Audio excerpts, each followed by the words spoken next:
our backyards to the realities of the third world. We take a raw and real look into the challenges and the pursuits of social justice. Welcome to The Point. I'm Callie, and I will be your guide as we explore through the intimate and sometimes humorous conversations with some of the world's most influential people who are combating some of the world's toughest problems. We offer a straight talk approach to examining education, healthcare, and entrepreneurship. We will learn what works and what can be avoided, because together we can and we will change the world.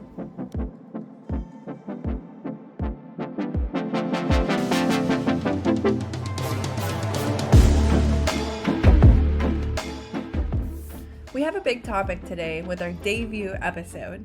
We're going to talk about the genesis of the Pointe Foundation and the actions taking place in Haiti and eventually around the world. But allow me to first give a backdrop into this mysterious and captivating world of Haiti. I myself first visited Haiti in 2011, about a year after the well-known earthquake. Like many of us who set foot on this island, I was mesmerized by the depth and richness of the country. So much so that I actually moved there full-time in 2012 for what I thought would be 6 months and ended up being 8 years. So what is it about this nation that captivates us all? Well, I can tell you it's not the assaulting heat or the painfully aggravating 6-hour traffic jams. It is the food, the sights, the sounds, the smells, the visual landscape that feels like it's bringing you back in time. It's the mountains that surround the clear blue Caribbean Sea, and it's the lively streets, the loud music, and most of all, it's the people. Only an hour and a half from Miami, the country of Haiti shares the island of Hispaniola with the Dominican Republic. It was once called the richest nation in the world, but has now been deemed the poorest nation in the Western Hemisphere. But in order to understand the Haiti of today, we must first understand the Haiti it once was. Discovered on the first voyage of Christopher Columbus, the Europeans landed in Haiti, believing it was actually India or China. The native Taino people who inhabited the land were quickly killed off by the colonialists, and due to the country's rich soil and beautiful mountains, Haiti became the world producer of sugarcane. But in order to sustain the production, the French and the Spanish brought slaves to work in horrendous conditions under their rule. Soon the slaves actually outnumbered the colonialists, and whispers of a revolution began to sweep across the island. And in 1791, the Haitian Revolution began. It was led by 3 former slaves, Louverture, Dessalines, and Christophe, and a bloody battle for freedom was taking place. But the revolution wasn't just about ending slavery, it was also about independence from France. And after many years and many lives lost, in 1804, the first Black Republic was born. This was the most successful slave revolt in human history, and it pulses deep in the veins of the Haitian people and fuels the passion and the pride of the nation we now know as Haiti. And although this revolution may have ended slavery in some sense of the word, it actually continued oppression that plagued the nation. France demanded it be paid back for plantations lost during the revolution, equaling a modern-day 21 billion American dollars. Haiti was literally paying for this until after the Second World War, damaging Haiti's economy in ways that are still visible today. This was followed by decades of violence, dictatorships, and imperialism, including the U.S. occupancy of the nation. This, combined with natural disasters, unfavorable trade policies, and well-intentioned yet poorly delivered foreign aid, continued to crush Haiti's infrastructure and weaken its economy, creating a variety of complex problems that every NGO in the world is attempting to solve. This rich history has created the vibrant nation of Haiti that we know and love. We're excited to share our story with you today because we know that one day it too will become part of yours.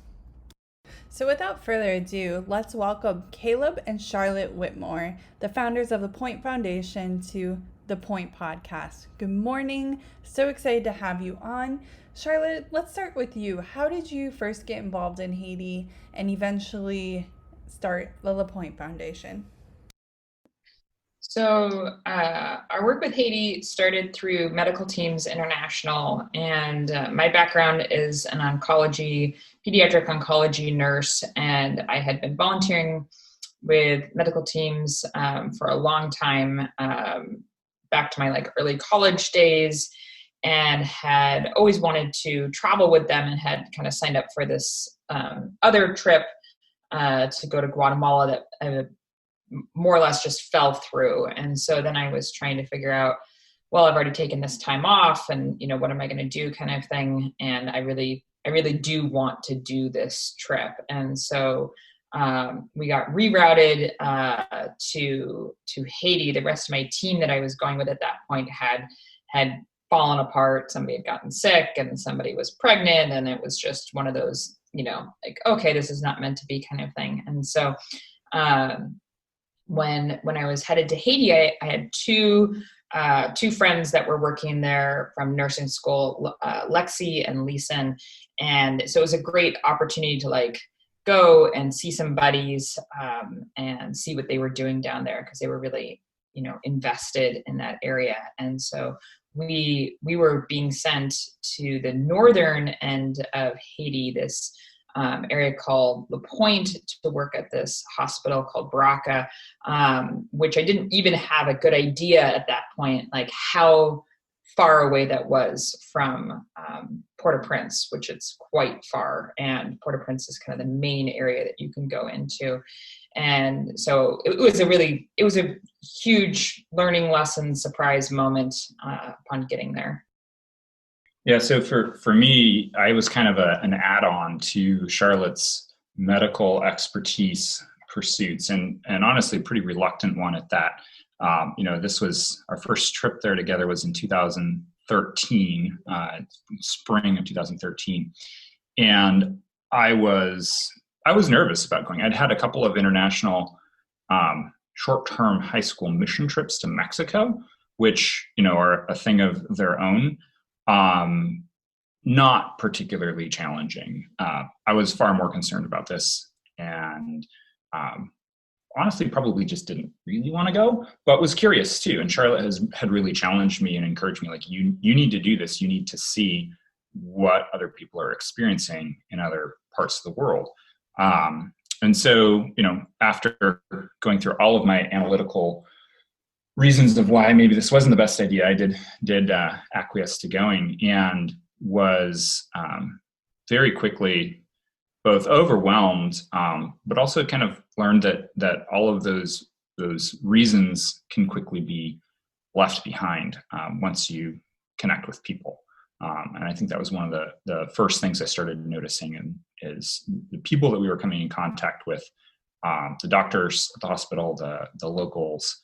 At the end of the day, when you're meeting a person, whether or not you can speak their language, that's just a very impactful experience and very humbling. And so that got me more engaged and much more interested in how we could continue to do things there in Haiti going forward. It seemed like a place where we could try to help make a difference. And so we came back from that trip, I think, energized to be able to try to do more, to continue to work with that particular, at that time, that hospital. I was, getting there, we got there on the first day at the hospital. They looked at Charlotte and said, so you're a nurse, what can you do?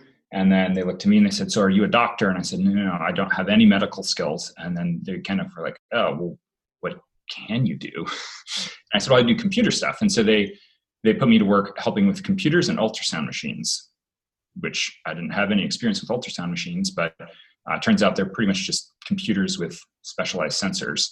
And so I was able to, be useful somewhat, but not in as impactful of ways as Charlotte was in teaching and training on the medical side of stuff. Charlotte, can you walk me through what it was like coming from a hospital setting in the United States and then coming into something that might not have the same, sources of electricity or machines or different things like that. Can you help me understand what that was like from a professional setting? Yeah, so I got to go. I was tasked with doing a training session for nurses and then local midwives in the area, which was a really fun opportunity. And I was teaching like pretty basic skills. We were doing CPR, infant CPR, and then doing kind of a whole class on baby care postpartum. And it was extremely enlightening for me to see their basic level of healthcare, everything from no soap to wash your hands with, to no gloves to use, or maybe a pair of gloves that you're keeping over multiple days in one pocket kind of thing to protect yourself, not necessarily others, to just, hilarious Haitian customs. So in Haiti, when you are going to have a baby, first of all, most people don't go to the hospital to have a baby. That's an extremely expensive thing to do. And so if you have some money, you might go. And it might cost you, the equivalent of about 30 American dollars, which is a huge sum of money. That's really like an elitist thing to have happen kind of thing. And you're going, and you bring all your own things. So, imagine showing up with kind of that old school 1950s leather briefcase with like a buckle broken. And inside you have brought your own sheets and towels because those are not provided for you. So you come with your own things. Also in there is the most risque style Victoria's Secret lingerie.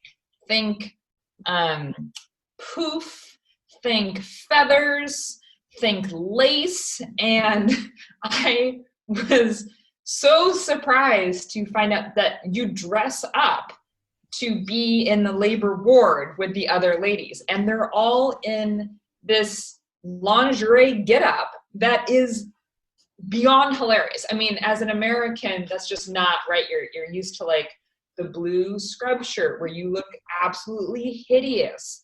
And these ladies are like red and pink and neon green because Haiti colors are all like very bright and vibrant, and their hair is done, the whole thing. I mean, it's just a very different setting. And so, you might go into a room, the labor ward that I was working in at that point on our first trip wasn't the new expanded one. There's since been like a whole other labor wing that has been built, but this first one was about the size of like a large home's living room. And the beds were kind of old school hospital beds, nothing that goes up or down or anything like that, just kind of a mattress on springs, literally stacked right next to each other. So you could like kind of barely walk in between the beds, just a few inches in between the beds to like squeeze your legs through kind of thing. And all these women just hung out in the same room. And so you weren't allowed into that room until your baby had been born. So this was like the postpartum hangout place. It was very loud, lots of ladies talking, the whole 9 yards. And before you have a baby, first of all, don't show up until you're like full blown in labor. Nobody can kind of come in with you. And so you're going to like labor outside or like labor at home, but you basically show up, you bring your sheets in, those kinds of things. And then the delivery room is just two kind of old school tables and just a nurse attends to you. Like it's not a doctor assisted delivery, which is just really, it's just a very different, the whole thing was like, my mind was just blown. I remember just being extremely flooded, like, wait, we're not doing any of the normal things. And, everything from like, taking blood pressure to someone's temperature. I mean, really basic things that we do in the US are not necessarily normal customs in a, developing world scenario. They're just kind of hanging on and, trying to, make things happen as best they can. So there's a little taste. Yeah, that's well articulated. I think for me personally as well, the first time in a hospital in Haiti can definitely be eye-opening. And I've heard other people, explain it in the sense where if you're doing a procedure where normally you'd have like 120 different tools to choose from, you might have 5 tools to choose from. Yeah. So you become very innovative. Yeah, or one, or your hands. You become very innovative in your approach. Caleb, what were some of the things that stuck out to you from that first trip? I think the first trip, there were 2 really impactful points for me. One was this day we took a drive out to another clinic area called Lacoma, which is further to the west of the La Pointe area. You go through Porte-Pay, which is the largest city in that part of the country. I think it's actually the second largest in the country, or maybe Cap Haitian is the second largest. Anyway, so we had to drive probably like 100 kilometers to get over to there. So it was several hours drive. And on the way, we stopped at this. I don't think it was that far. The roads were just really bad. That could be.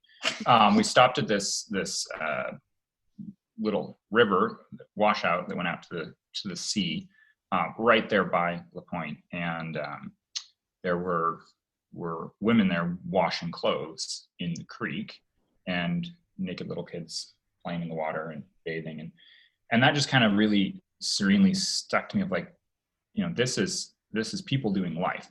Then we continue on. We get out to Lacoma. We arrive, and it's this little clinic in this area that's very, very dry, and life is a lot harder out there. We get there, and this overwhelmed 2 or 3 person staff is trying to figure out what to do with a kid that had some pretty serious burns happen. And they didn't have any burn cream or anything really to treat him. And it just so happened. They just had run out of supply. So they're like, it's like a weekly clinic, and you can come once a week, whether you have severe stuff or not, it's once a week. And they had gone through their stuff by the time that we arrived. And so we brought a bag of medical supplies that some of what Medical Teams International had given us to bring on the trip. And I remember when we were packing this stuff, Charlotte was like, should I get, I think Silverdene was the Silverdene, this cream. And I think we went to Walgreens and bought several just to throw in, just because Charlotte knew that would be good to have on hand. So we get out there, and this kid that had these burns that could have gone a lot worse as an outcome, we happened to have this cream that was like a very simple item in the US, but here, like, life-saving and very difficult to get. You can't just like walk to a Walgreens and get a cream. So that struck me as like, wow, these are like, big problems solved by simple solutions that are actually not simple, just because of the logistical challenges. And it's very different to experience that firsthand, to see that play out, than reading that. Like, we'll read about and maybe watch shows or whatnot, and it's like, oh yeah, it's difficult and kids die from simple preventable diseases. But when you're sitting there in front of somebody, it's just a very different, personally impactful experience. There was another one too where it came out one day from the main hospital area. Charlotte was, I think, helping with a delivery.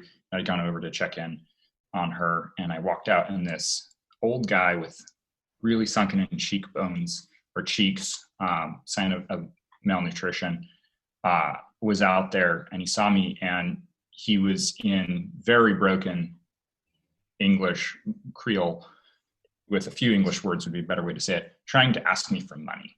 And I had like a backpack, I think, on me, and we had brought lots of small US bills. That was one of the things we were recommended, like, bring US dollars, but don't bring large denominations because you're not going to need it.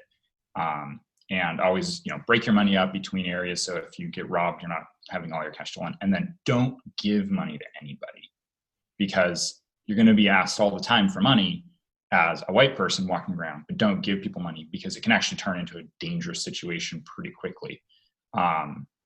If people realize that, you're handing out cash. And so I had this feeling of this guy, like, oh man, I should give him some money. And, but then I remembered that warning, don't give money. What I ascertained from the circumstance was he was like taking care now, I think, of 4 or 5 kids. His daughter and son-in-law had both died due to cholera. And he was trying to figure out how to literally feed his kids. And he had TB. I mean, it was hard to see him.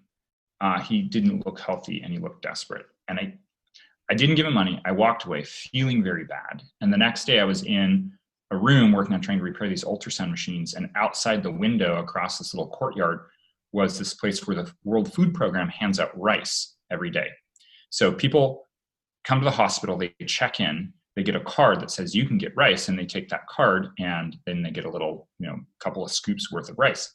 Well, it's funded through the World Food Program, but it was for AIDS patients. So you could only get the card if you were HIV positive, because this was a program designated to help HIV positive people. So this guy apparently wasn't HIV positive, and he couldn't get the rice. And so I'm in there working on this ultrasound machine, and I look out the window, and there he is using a piece of a cardboard box, scraping the ground, the dirt and cement, and scraping up a pile of dust and rice. Because as they scoop the rice out of their big bags into people's little baskets or buckets or bowls, some rice falls to the ground. And still emotional. You don't get to eat. Your kids don't get to eat. Your grandkids don't get to eat because you don't have the card. And the kind of insanity of the situation struck me. And at the same time, I understand, if we just say, okay, everybody gets free rice, that's probably not a solution. But man, here's this guy who needs food, and we can't even solve that. It's crazy. Those are things. Yeah, I think it's those moments that are ingrained in our brain, right? That those pivotal things that maybe on a different day we could have just walked past and never thought about again. But sometimes there's those moments where we meet somebody or somebody's put in front of us, and it creates this entire pivotal place in our life where you're just never the same, And I always refer to it as your rose-colored glasses are smashed, they're on the ground, and you're attempting to piece them back together with duct tape and whatever else you can find to begin to see the world the way you used to see it, until you're faced with these realities. And when you're faced with these realities, you then are also given a sense of responsibility to now do something with the realities that you've seen. Yeah. So that being said, I think that some people listening to this up until this point of the conversation might think that Caleb and Charlotte, it sounds like you are, maybe this was the main focus of your life. But as I know it, you had a lot going on at that time. Can you speak a bit to what was going on in both your personal and professional life, and then how that coincided with this new found world of what Haiti and poverty in the developing world is? Yeah, so we had 4 kiddos at this point. We still have 4 kiddos, but we're also foster parents. We've got a couple more in our house right now, and we had a business. So we're entrepreneurs, and we had a business that was 4 years in the making at that point. We sold it at about 9 years. And so it was an analytics business called Analytics Pros. And there was nothing convenient about this. The drive to participate came from my experience in working in the DR and also in South Africa, kind of earlier in my college days. And, speaking to that rose-colored glasses analogy, you really have to choose to put yourself in situations where you can remember what humanity looks like. Because most of us, particularly people listening to this, we have so much privilege. It's actually really hard to get past our own privilege to see the world. It takes incredible thoughtfulness and work. We have to plan a trip or get in our car and go someplace that we would not normally go, or like sign up for something that takes away from the ease of our lives, and our lives are quite easy, and it's hard to choose something hard, right? Like that is, it's not something that I think most of us instinctively choose. In my prior trips before going to Haiti, it had been some of the most inspiring times for me, where I feel like I saw not just need. I mean, need for me, I think is second. I saw joyful humans in unjoyful circumstances. Yeah. And that has just always struck me as like, this is like God's creation. Like these are the blessed ones. Like these are the ones who, like, biblically Jesus constantly is talking about, like, these are my people. Like I love these ones. And you can see that in them. And there's something, and I know I'm not the only one that sees this. There's something that when you get around them and you meet these people, you're like, oh, I have so much to learn from you. Like I am the student here.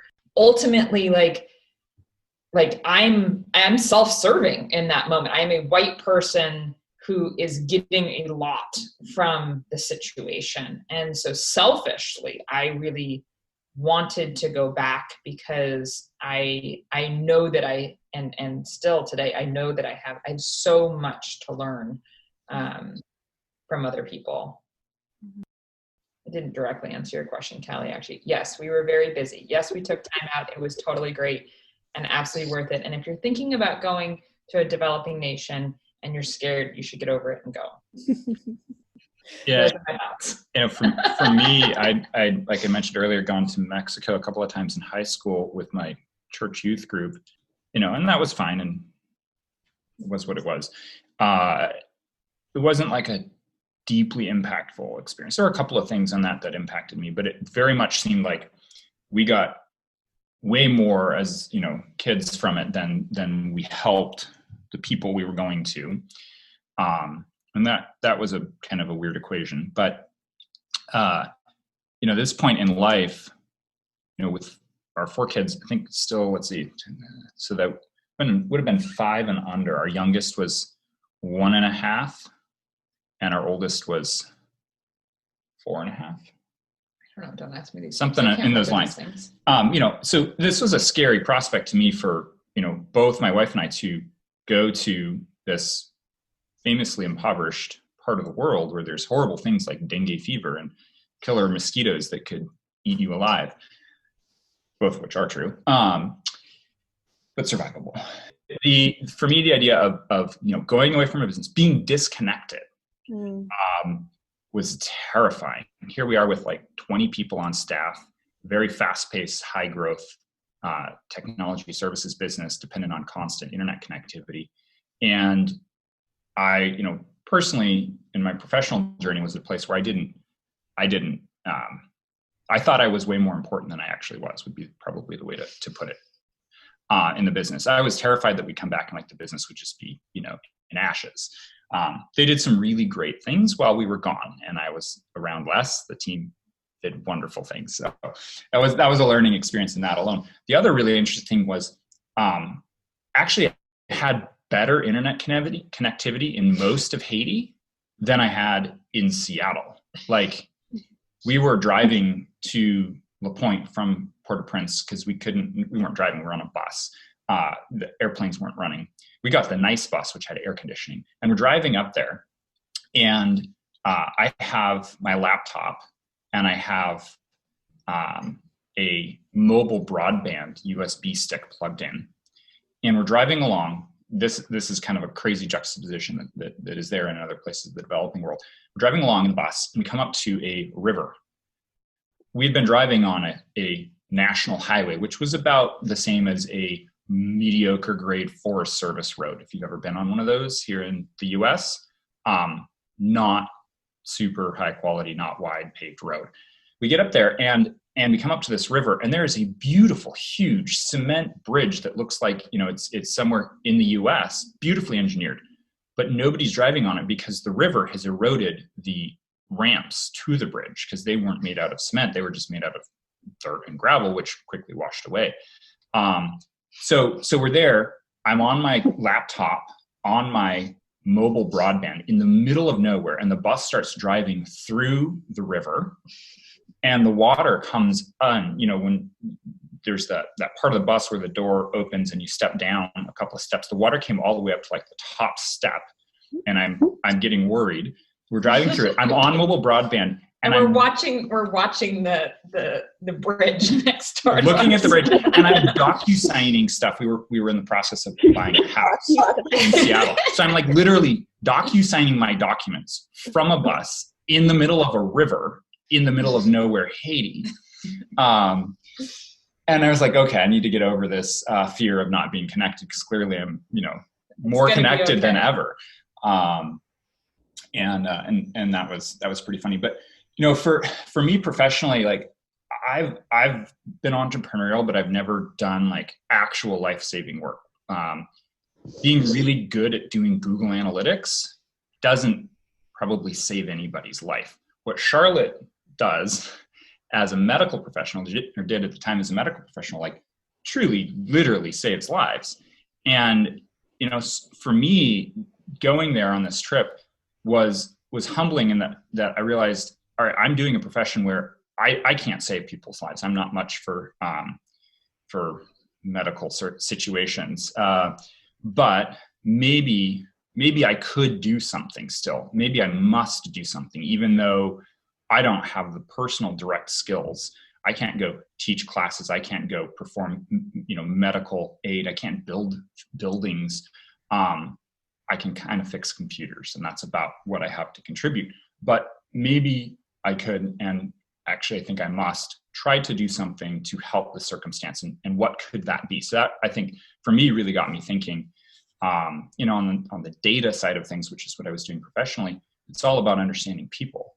And here we are in Haiti, seeing people, and I'm experiencing people and humanity and living and surviving in a very different way. And that was shaping for me, I think, from that point forward, and how I started to think about the rest of what I did professionally, and how could I do more than just, help businesses sell things online better and make money, which sounds trite to say, oh, I just started thinking about that, but honestly, that's about where I was at. Sounds like a good segue into like you went to Haiti, you saw all these things, right? Like sometimes you're not even prepared to see the things that you're going to see. Like as you touched on earlier, you can read about it, you watch documentaries about it, but when you're immersed in it, it's an incredibly different experience. So you went to Haiti, and then walk us through the timeline a little bit. So like you got back to Seattle and you said, we need to start a nonprofit, or what was really happening? No, not at all. Yeah. I mean, we were not, no. But we were very reactive. And I think that actually is how a lot of people are. I think we're just kind of in the norm there, right? We had made a connection with a doctor or two doctors there. But there's an amazing doctor named Dr. Vilton that's there. And she's just like the boss queen. She gets so much done there. And she's just like she is a little person, and she is a powerhouse. I mean, she's not like a little person in the medical terminology. She's short. She's short and powerful in stature, and she's just kind of no nonsense, and there's kind of like this smooth talkingness to Haitians sometimes, where you're kind of talking around subjects instead of at something, which can be, it's a difficult style of speech. If you're used to very direct conversation, you don't necessarily know what we're talking about. Like we might be talking kind of about something, and in the end you're like, did we have a conversation about that or not? Like what happened there? And I feel like Dr. Vilton is much more direct. So I definitely connected with her in a meaningful way of like, oh, I actually know what she wants from me, and we might be able to deliver said wants, which was encouraging, because a lot of being there, you're like, I don't even, like, what do we do? Like, where do you begin? What is actually needed? What is step A? There's no like program in those types of places. There's all these clean water programs, and you're like, great, you can drill for water and hit the seafloor, or you can get it from the mountains and get cholera, or like there's all these problems and no answers. It's like one problem begets another problem begets another problem, and you run yourself in circles in extremely quick amounts of time. There's very little that's like truly actually easily solvable, except for in the most immediate stance. Like, we're going to solve this one little problem right this second, but it's not very, very little truly long-term fixes. And anyway, so she came back to us at some point, Caleb will probably know the date, and said, hey, there's some kids who I know that have never been to school because they don't have shoes or like clothing kind of thing. And in Haiti, the rule for public schools is you have to, first of all, you have to pay for all your own books. Second of all, you have to actually show up like in shoes and clothing. Like, those are the rules. And so when we started the school, or when we started funding the school, the idea was you don't have to have those things that are required elsewhere. Like, anyone can show up. And I think it was less than 10 kids. I mean, this was a very small, we're going to hire, a teacher. There was no feeding program. There was no school building. I mean, it was incredibly basic. And it was certainly significantly less than we were tithing on a monthly basis. So it was like, okay, we're going to take part of this money and we're going to, send it to Haiti. And I remember it being like one of those decisions that was it felt very simple beyond the fact that we couldn't figure out how to get money into Haiti. Like, how do we actually get it to Dr. Vilton? And that was a huge undertaking. And like, what if she's not using it for these other things, and like kind of just gut checking ourselves and going like, we're pretty sure she's using it for like, this makes sense to us. And so that is how we got started. And it was not until, I don't know how many kids there were. How many kids were there? Well, I think how did this progress? The education idea, stemmed out of work with Dr. Vilton. And, after that first trip in 2013, we wanted to go back again. But the logistical challenges and the expense challenges of that are real. And so we didn't make a quick trip back. It wasn't until I think like the fall of 2015, Charlotte went back and actually took one of our kids, our oldest at the time, I think at that time was 7. Yeah, 7 sounds about right. And went and actually made it all the way up to Baraka. And the school hadn't really coalesced, but Charlotte heard about what they were wanting to do, and they had started work on we're going to be starting work on a new maternity ward. And there was a good amount that was happening there. As we moved into 2016, then Dr. Vilton reached out and said, hey, in this community in La Pointe, there's this area where all these families live, and they're living in shacks and really impoverished. And we'd like to try to educate them, me and some of the doctors. And so, as Charlotte said, we started just sending them money as we could, informally. By the later part of 2016, it became clear that this was actually a real thing, and that we wanted to continue supporting it. They wanted to continue doing it. And so that's when we formed the Pointe Foundation. And it was really around this idea of, okay, there's this opportunity immediately in front of us, and it's locally led, and they just need some support from us. Can we help to solve that? And that seemed apparent. It was like a no-brainer. You got to do that.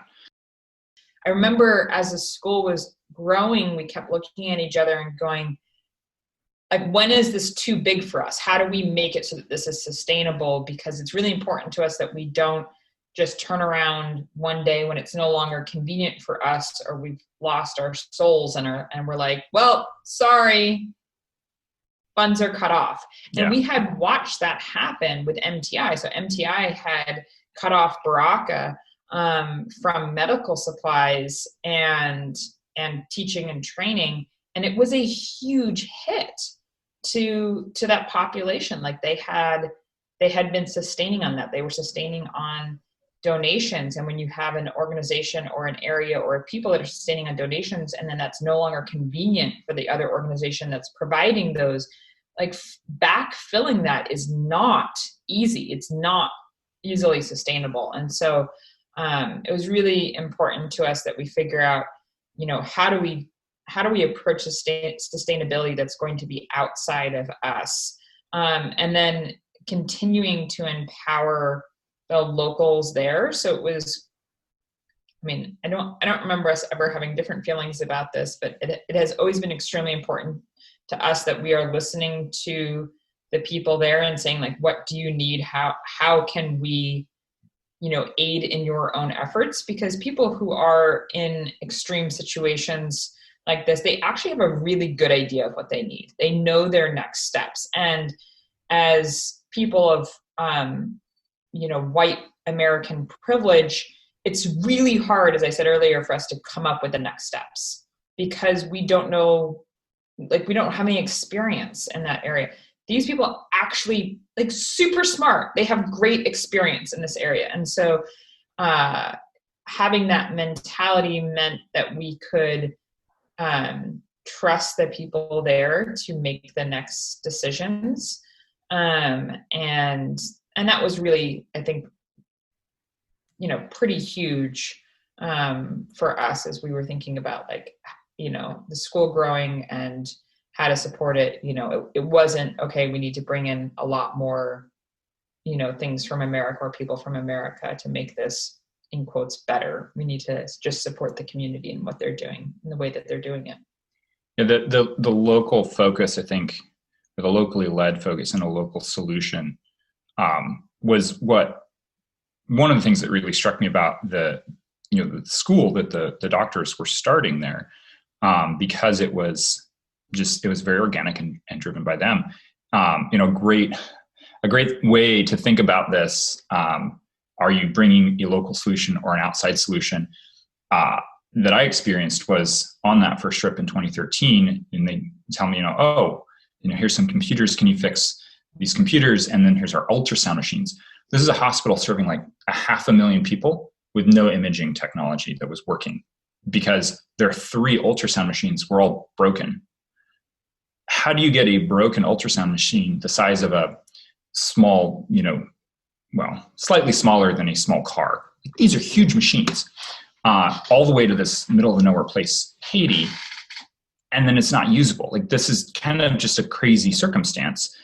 So I thought, so I'm in there in this room trying to figure out how to fix an ultrasound machine and start to take the panels off, and it's just totally covered with dust and dirt inside. When you turn it on, it would turn on, and then it would just have this error on the screen with some weird error code. One of the people at the hospital, I said, I need some help, moving these things around, and we're going to try to clean them out. So they brought this guy who was going to help me, didn't speak any English. So we just kind of pointed and did our best to communicate about how to clean the dust off the circuit boards inside this giant ultrasound machine, just a big computer. And he came back with like a broom. He was going to sweep it off, which is something you definitely don't want to do on a microcircuit board. It will just short circuit everything. And then he came back. I said, no, we need to blow it off. Do you have a vacuum? And he didn't really understand that. So I blew at it with my mouth, and dust goes flying. And I said, we need something kind of pointed, like a blowing motion. And he comes back with a respirator that was on reverse and puffing out little puffs of air. Ingenious. Like, I don't know how he got what I was saying, but he did. And he comes back with this device that's definitely not made for this, but totally works for what we needed to do to get the dust out of this machine. So we did that. Then, I figure out how to get on the phone with Siemens technical support, which took daisy chaining my Haitian cell phone to a Skype number that forwarded to a Google Voice number that could call out. And after like an hour on the phone, I finally get to somebody in the US at Siemens, and I explain the situation. They're like, oh, yes, we can see that the serial number of this device came from Kaiser Health in California. They donated it. And so we go into troubleshooting. It's like, well, first, step one, look for the hard drive. I'm like, where would I look for that? And he said, look in this particular bin. I was like, yep, no hard drive. It's empty. And he's like, okay, that's why the machine isn't working the way it's supposed to be working, because there's no hard drive in it, which means there's no operating system.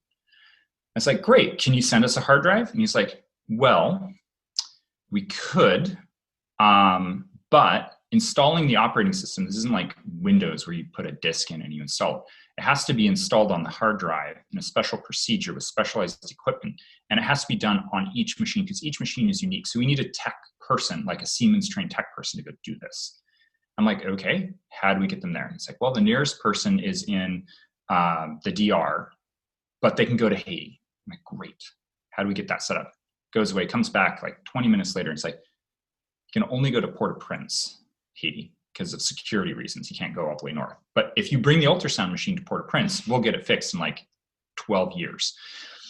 Didn't say 12 years, but I'm like, there's no way this thing is getting here. We barely got all the way up here alive. And you put this in the back of a truck and try to drive it across the country through the rivers with the broken bridges. Like, it's not going to get there. So that's not really going to work. And we ended at an impasse of somebody donated this super expensive modern ultrasound machine, but they didn't have the foresight to not take the hard drive out. What the guy explained is, he said, look, most of the time when these organizations are donating, they just pull the hard drive and drop it on the floor because they don't want to clean the patient health information off of it, which would be a slow and difficult process. So they just pull the drive, smash them, send it on, and assume somebody down the road is going to turn it on and realize they need a hard drive, have somebody to install the OS, and then put it into use. And that is such a great example of really well-intentioned help that completely misses the local realities that people are trying to survive in. And so as we fast forward to the school, we really didn't want to create a scenario of dependency or create a scenario where it's wealthy, privileged white people coming in with their idea of how schools should be run and their idea of how things should be done. And then when they get tired of doing that, they disappear and their funding disappears. And now the kids are back to no education. So the idea of creating the foundation, as Charlotte was saying, very much tied in with that experience of how do we create something that can sustain long-term, that can see these kids through a complete education cycle that will exist and live beyond us, which a lot of entrepreneurs, that's in there. If they're building a business, that's what you're trying to do. You're trying to build a business, but build something that isn't dependent on you, that could run and operate and employ people, do what it does without you. So that was the idea with creating the foundation and the pathway for other people to be able to donate, and get their tax deductible write-off for their donation, and then a way where we could take some of what we were doing in the analytics business and kind of bestow it into this, such that if there was an opportunity in the future for more significant liquidity, it would be able to kind of create that foundation funding that would hopefully be able to last indefinitely, and maybe even grow into something bigger than just this one school in this one place. And so that's kind of the origin. It was in 2016 that it was established as a 501c3. Correct. Yep. So created the entity and then set it up as a 501c3 public charity, which is that's the main nonprofit you hear about. There are other forms of nonprofits, but that's what we created the Pointe Foundation as. So it's foundation is technically a slightly different entity, but the word foundation in your name doesn't have to mean you're set up as a foundation in the eyes of the IRS. So technical nuance, but it means other people can donate to the organization, not just a business or an individual, which is a foundation is generally set up so that you can have one chunk of money come from one place and then that's it, and they don't go do other fundraising. A public charity is set up so that anybody can donate. And that's really what we started to see and come into our vision was, we'll give this thing a good push, but how do we create something that other people hopefully will come alongside and see the idea, not only in this community, but the potential for other communities if we can figure out a recipe that works and can be reproduced for this kind of locally led, sustainable way of changing communities. That it's slow growth. We're not like, this is not a sprint. This is a marathon for sure. But we'd like to figure out a way that it can scale beyond and start to replicate this type of model in other communities. But that's going to take a lot more than just us, as far as people contributing time, expertise, and dollars coming in.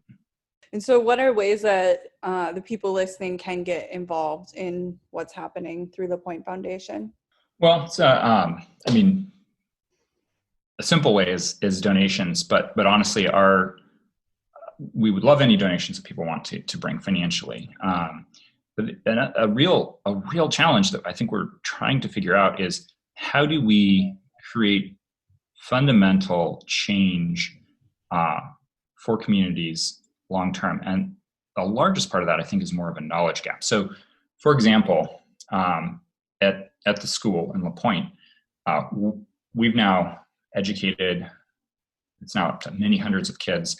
And the kids that are the first in are going to be approaching, some of them, graduation age in a couple of years, I think. And I've started to think, what then? So they've gotten an education, which is really great. But what comes next? What are they going to do next? How are they going to earn a living? How are they going to be successful in life and in their community? And that's a more complicated issue than just education. That starts to touch on all kinds of other things, of vocational skills, entrepreneurship, access to global markets, access to global knowledge, digitization in today's age, and economic development. So a lot of that is knowledge-based. Can we start to teach these kids vocational trades? Could we create a community center? That's kind of our next thing that we want to do in La Pointe specifically, is take, not just to take the school, keep that as, a foundation, but then add to it a community center that can have adult education classes, maybe a library, and be something that is much more than just education for kids. And it goes to the core. When we created La Pointe Foundation, the entity, you have to declare what is the purpose and vision for the entity. And we did that around this idea of three pillars: health, education, and entrepreneurship.